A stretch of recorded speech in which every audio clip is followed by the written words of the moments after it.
This episode is brought to you in part by Hybrid Light. Durable, environmentally friendly, and guaranteed for life. Visit hybridlight.com. And Sheffield Financial. Specialized equipment financing for work, play, and everything in between. Visit sheffieldfinancial.com. 5 a.m. can't come soon enough for folks like these. There's more than just a job to do, so they hit their knees. They sure take pride in everything they do. And there's no challenge that they won't work through. So they tirelessly keep going on. They work their fingers to the bone. They spend way too much time in the field and away from home. You can be sure they know what all this hard work is for. So now we honor you as legends, legends of the outdoors.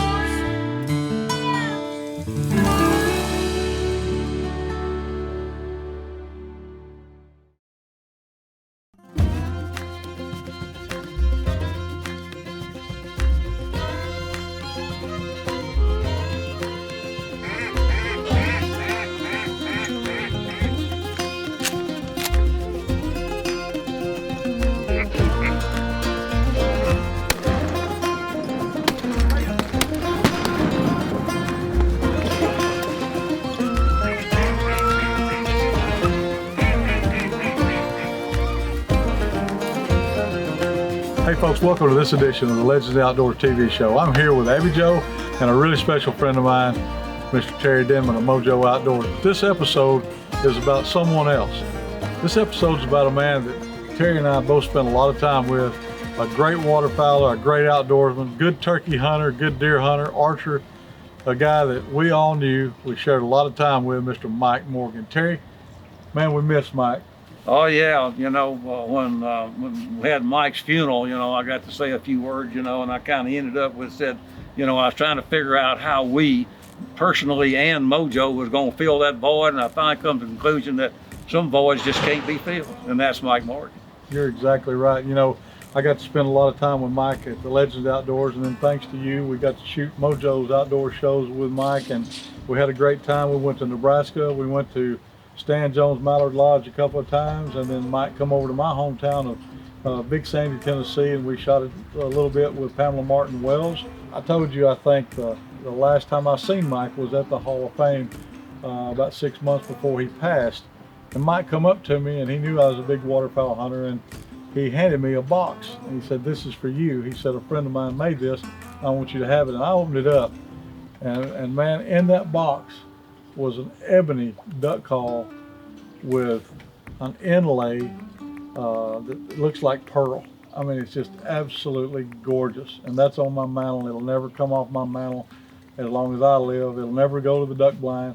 He loved working with you and working for you. He considered you a great friend and a great ally, and of course, a brother in waterfowl hunting. Mike loved waterfowl hunting, and then that's Mojo's probably number one thrust would be waterfowl. We're more in the waterfowl business than any other business. So as it would happen, I've got to going back and forth to Mexico with a friend of mine owns an operation down there, mostly waterfowl, but we shot some dove, some quail, and one day I said, Mike never went to Mexico with me. And we got to where we would start taking different hunts, because if both of us went on one hunt, it kind of halved the number of films we could make. So we said, okay, Mike, you go on this hunt, I'll go on this hunt. So I said, Mike, you want to go to Mexico with me? And he said, yeah. I said, okay, we're gonna do it. Now, this would have been in December. He passed away in January, And so Mike had a lot of back problems. And he called me up and he said, hey, man, they figured out what's wrong with my back. I said, I got an infection in my spinal column. And they're going to put this antibiotic directly in my spinal column every 8 hours. And he said, in a couple of weeks, it ought to be wiped out. And he said, I can go to Mexico with you then. I said, well, okay, that'd be cool. We'll set it up, But yeah, he never made it. Didn't work out that way.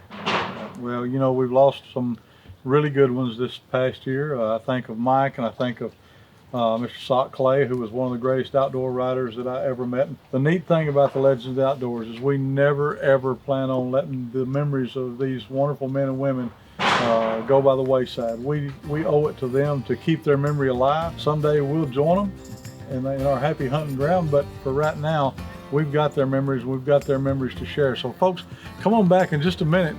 Abby Joe, we're gonna go to a commercial break. We'll be right back.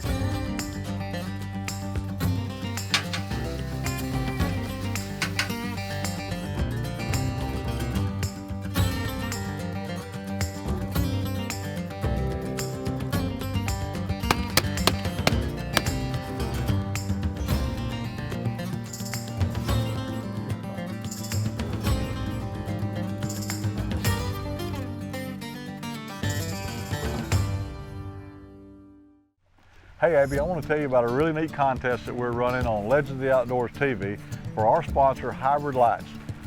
Anyone that's watching our show after episode 6 can go on hybridlight.com and say, I seen the light or I found the light. Every episode, we're going to have a hybrid light somewhere in that episode. And when you see it, you click on hybridlight.com and tell them that you've seen the light and where you've seen it at. And that will automatically put you in for a contest where one winner will win a great box full of Hybrid Light products. Wow, whoever wins is lucky. They are lucky, and I tell you what, this is some of the neat products. You can charge your phone with these. Wow. They charge, most of their products charged by solar or through plugging them into the wall through a USB port or just a straight plug. So hybridlights.com, click on it and find out all about the Legends of the Outdoors TV. I found the light. Tired of pushing that old lawnmower? Don't go another season without the equipment you need to do the jobs that are important to you. At Sheffield Financial, we specialize in helping our customers get what they need. The easy application and fast approval process makes financing your outdoor power equipment easy. Don't go another season without the equipment you need. Check out SheffieldFinancial.com today.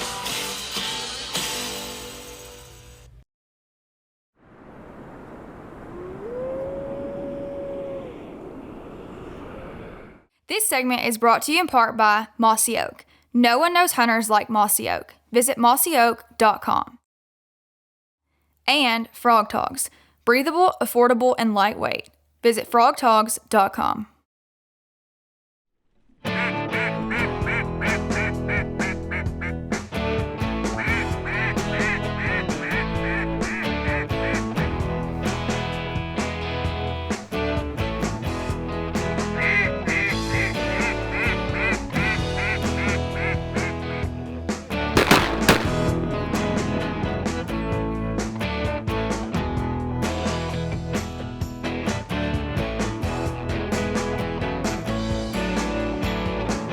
Hey folks, welcome back to this edition of Legends of the Outdoors TV. We're here with Abby Joe, and in this edition we're talking with Terry Denmon of Mojo Outdoors. Terry, earlier today you and I were talking about the way that Mojo come about, and you were telling me about this guy that was a tinkerer that was making a decoy, and then he asked you to come about and help engineer a better product. Tell us a little bit more about that.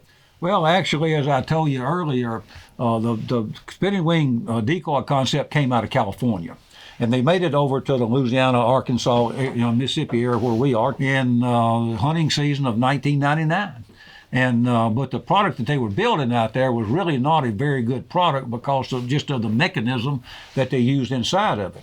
And they used a little high-speed motor, and they had to slow the motor down some way or other so the wings would be turning the right speed, and they chose to use a little pulley system, and the pulley belt was a little O-ring.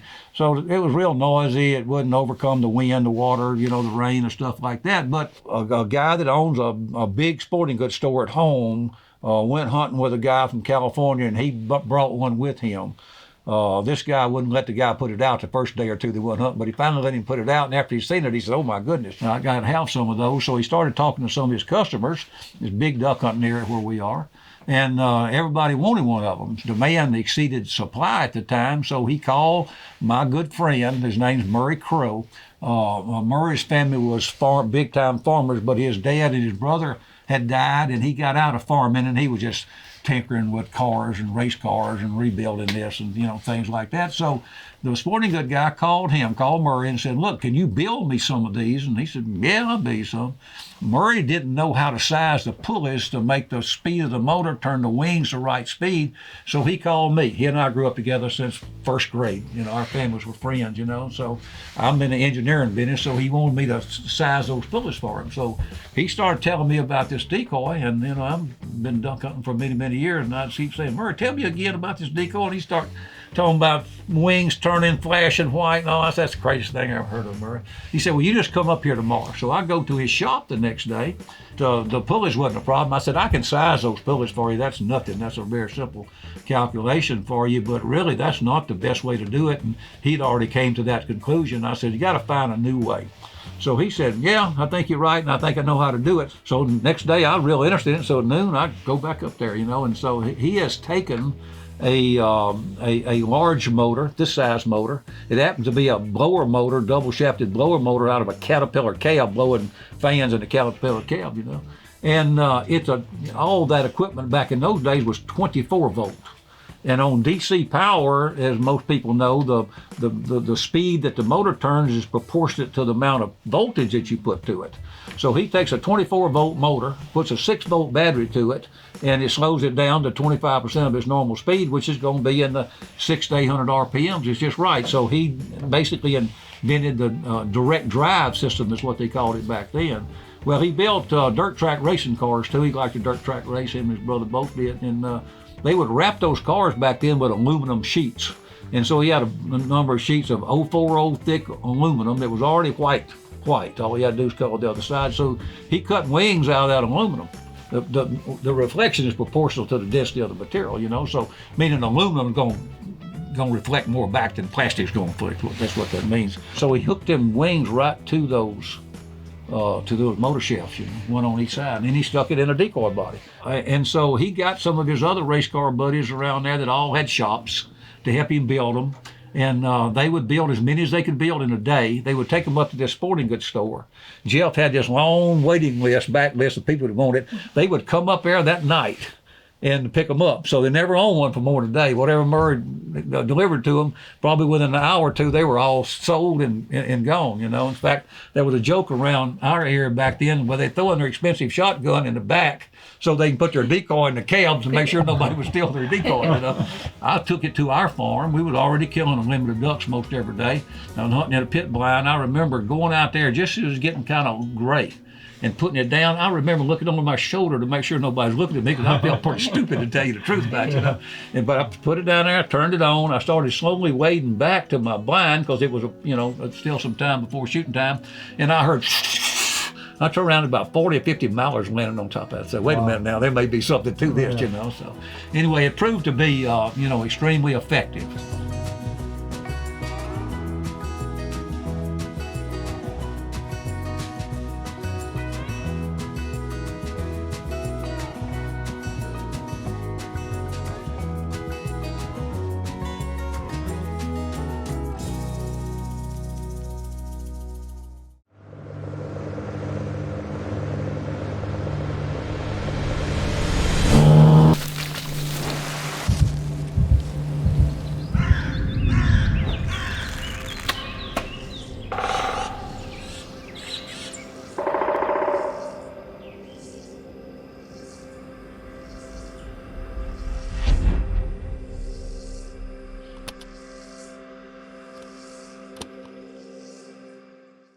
Hey folks, I want to tell you about a brand new reel and gun oil created by my friend Jeff Milam called 80 Below. Jeff, tell me a little bit about the product.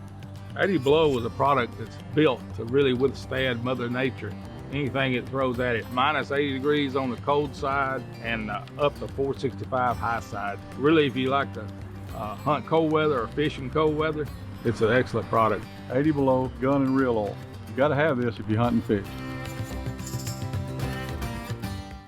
Man, we've got two of the most wonderful people here with us. We really do. Terry Peterson and his daughter Cheyenne. Of course, two of my favorite lights is the hat light that you're wearing and this mammoth light right here. Now there's something special about this light. Well, everything is a lifetime guarantee and never replace a battery, never buy a battery again. And they're solar powered. It also has the USB ports that are in and out, so you can put power in with your cell phone charger, and also then the power bank to charge your cell phone. Use the best quality ingredients to get the best product out of it.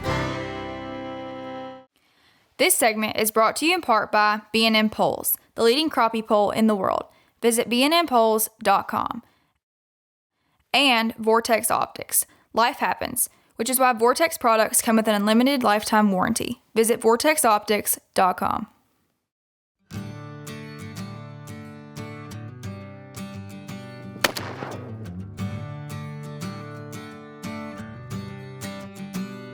Hey folks, I'm sitting here with legendary waterfowl hunter Terry Denmon.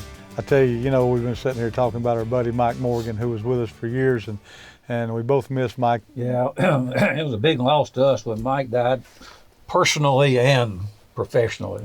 So he was a great guy. He just really was. You never found anybody that didn't like Mike Morgan.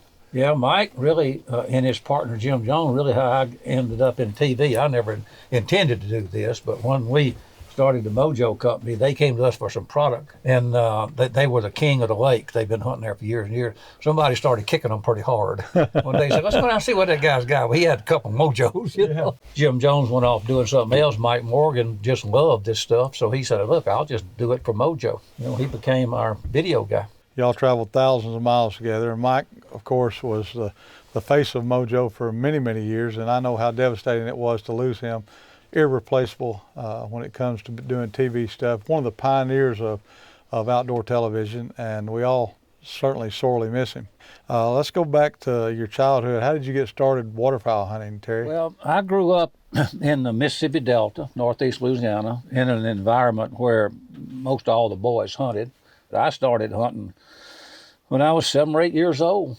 First, they'd let me take a little single shot 22, and then they'd let me take a couple of years later, a little side-by-side 20 gauge, and I just hunted on my own. We had all those rivers and everything around us, lakes and rivers, and when that backwater would come in, those mallards would just pour in there. So when somebody found the mallards coming in, we'd go shoot the mallards for 2 or 3 days until they left. Then we'd go back to rabbit hunting until somebody found some more mallards come in. You become an engineer, went to college, and started your own engineering company. Tell us a little bit about that. Well, I did. I went to engineering school, and I got out and I worked for the Corps of Engineers for several years. And I started my own business, and I did well in that business, and that afforded me the opportunity to go on different types of hunts. Hunting's in my blood. I mean, when everybody else is doing something else, I'd go hunting. If nobody wanted to go, let's go by myself, So.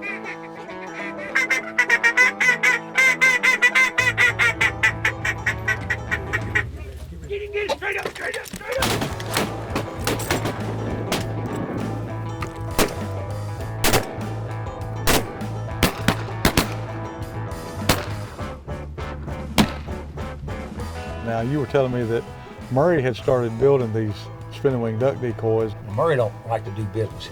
He said, I need a name for this thing. And I said, yeah, you do. He said, what do you think it ought to be? I said, well, I don't know, but I know the current corporate trend is to be short and snappy, roll off the tongue, easy to remember. We had a farm, had a little mechanical device there that nobody knew exactly what it was. It had a gasoline motor and 2 little tractor tires and whatever. I think it was somebody's first stab to make a garden plow or something, but we didn't use it for that. We would pull empty trailers around, do things like that. We didn't know what it was. My dad called it a Mojo. He said, get that Mojo and come over here. So I said, you remember that, Murray? He said, yeah, I do. I said, okay, let's call it a Mojo. I go back to the engineering company and I get my graphic lady to make him some stickers to stick on the motor, and we put Mojo Mallard on there. Murray didn't like business. He was in big farming business. That's a high-risk business, He didn't like that. And so one day I said, Murray, if you want to go into that, I'll go in it with you. He said, I'll do that.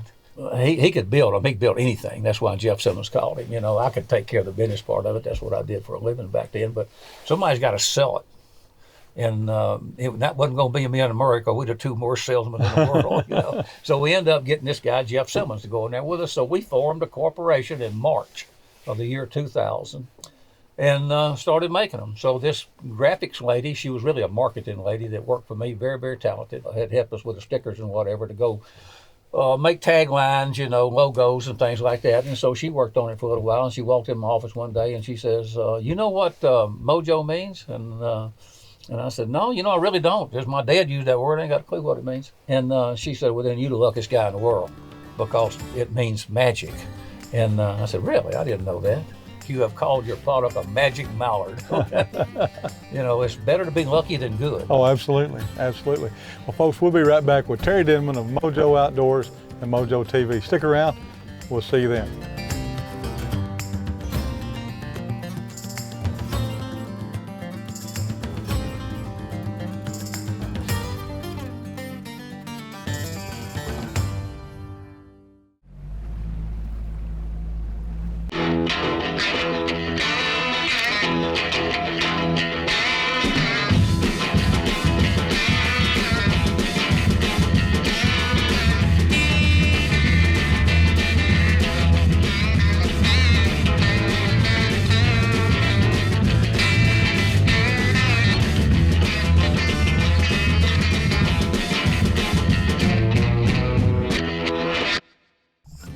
Hey folks, I want to introduce you to a brand new product created by my friend Steve Mosley. Steve, BioPro Green was created by you. Tell us a little bit about what it does and why.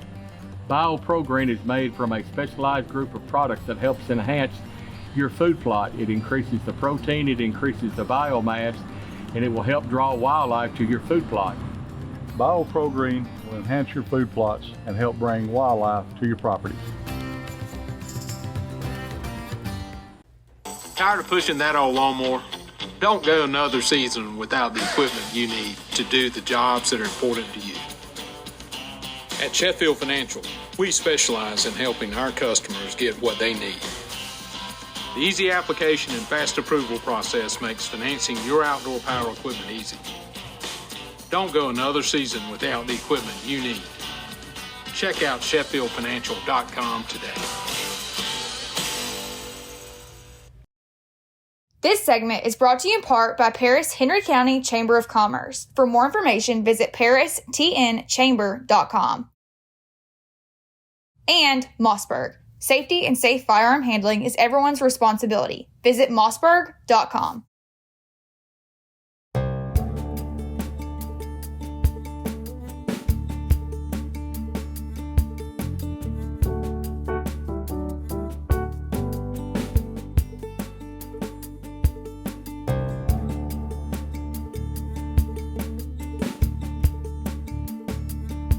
Terry, you was telling me about a story about an article that something that Mike wrote right before he passed. Yeah, Mike's wife called me up, and they were going to move out of the house. The kids are gone, and she was just there by herself. So she was packing up to move elsewhere, and she called me up and said, we found this handwritten story that Mike wrote, and obviously in his last days. It's titled The Old Man. And it was a draft. You can see where he crossed out some things and wrote other things and stuff like that. But basically, it's about two young guys that would go pick up this old man who got them started waterfowl hunting. They would go to his house, and he'd always be standing in the driveway, and then they'd go to the marsh. And so they drive up there one morning, they're supposed to go hunting, the old man wasn't in the driveway. And so they knock on the door, and the old man's wife told them, yeah, he passed away. And they said, I'll go home. And she said, no, he wouldn't want you to go home. He'd want you to go on hunting. So I'm not going to tell you the rest of the story. You got to read it, But they went on to the marsh, and it has a great ending. And I called my buddy Skip Knowles, who is the editor of Wildfowl magazine, and he's going to publish it sometime about the middle of the year next year. Well, so that'd great. be cool. Yeah, I can't wait to read it. I mean, we talk about Mike. One of the things I remember about Mike, well, two of the things actually. First place, Mike always wore that old cowboy hat. Mm-hmm. Everywhere he went, he had that old cowboy hat, and it looked like he'd been bucked off a horse 2 or 3 times, just the hat itself. But the one thing that I remember more about Mike than anything is Mike always had a Jensen duck call around his lanyard. Charlie bought Jensen from Cowboy Fernandez. I got a hold of Charlie, and I said, Charlie, I got a friend of mine that loves Jensen calls, wears one everywhere he goes, and he's got this TV show with his friend Terry Denmon called Mojo Outdoors. He said, yeah, I watch that show all the time. I said, well, you've come out with a new Jensen. I said, would you be interested in sending Mike a new Jensen call? And so he did. He sent Mike a new Jensen call, one of the brand new black Jensen calls in the box. And I thought he would, wear it. Oh no, not Mike. That was a treasure to Mike. He put that up and he said, I've got it sitting right here, and said that's a showpiece. So he was awful proud of that call. If you travel around and do these hunts and film, it's long hours, maybe not enough sleep, maybe not enough to eat on some hunts. It gets tough. It's hard to be around somebody that long. People get grumpy and gripey, but not Mike Morgan. It don't matter what happened. He was always just as pleasant as he would be. And he and I traveled. We had that motorhome bus one time. We rode around in for years. But me and Mike would go to Sam's and buy a case of beanie weenies, and a case of Vienna sausage and some cheese and some crackers and some Diet Coke, and we just stopped that bus full and we just roam around, hunt forever, and that's all we needed to eat. But most people that went with us went one time. They didn't go the second time. So, Mike was no one was easier to deal with than Mike Morgan was. I remember the morning that we had Pamela Martin Wells and Stephen. We were going out to my river blind on the Tennessee River. And we stopped in my little hometown of Big Sandy, Tennessee, and ate breakfast. And we get down to the launch, and I've got my boat behind my truck and everything, and the wind is howling. I mean, it's blowing 40 miles an hour if it's blowing hardly at all. And spitting snow, sleeting a little bit. I walked over to the truck, and Mike kind of rolled the window down about that far, and I said, Mike, we're going to wait till daylight. Y'all just stay warm. And I said, we're going to wait till daylight so we can see what's going on out there. If it's too dangerous, we won't go. But I said, my blind is about a quarter mile across this little bay, and it's in a pocket, and this wind's coming out of the northeast. It'll be really good if we can get there. And sure enough, daylight came. We was able to launch the boat, made it across very safely, and got in, and we killed a canvasback and a redhead, and I forget one other duck that morning. And Mike was just thrilled. I mean, he said, we don't get to kill canvasbacks and redheads. We normally where we go, we kill mallards and gadwalls and pintails and stuff. He said, but this is a true treat for me. And I think he carried the redhead home with him and had it mounted. So, oh, really? So he mounted that stuff himself. Yeah. His next door neighbor was a taxidermist, and he would go over to this guy's place, and I guess he showed him how to do it much, and he would mostly mount his own stuff. Wow. Well, he was a true outdoorsman, folks. You can still pick up some of the Mojo TV shows on the internet. Get a chance, look up Mike Morgan, and you'll realize that he was a true gentleman in the outdoors industry. We miss him, and we loved him, and we hope you've enjoyed this segment of Legends of the Outdoors. Until next time, for Terry, Abby Joe, and myself, we'll see you then.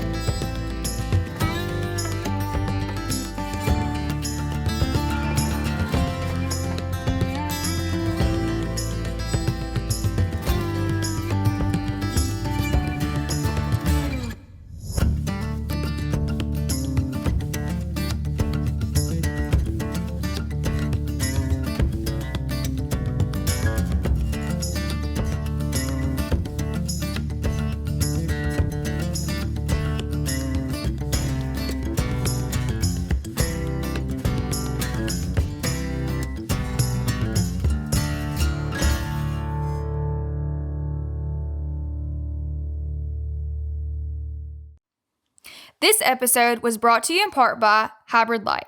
Durable, environmentally friendly, and guaranteed for life. Visit hybridlight.com. And Sheffield Financial, specialized equipment financing for work, play, and everything in between. Visit sheffieldfinancial.com.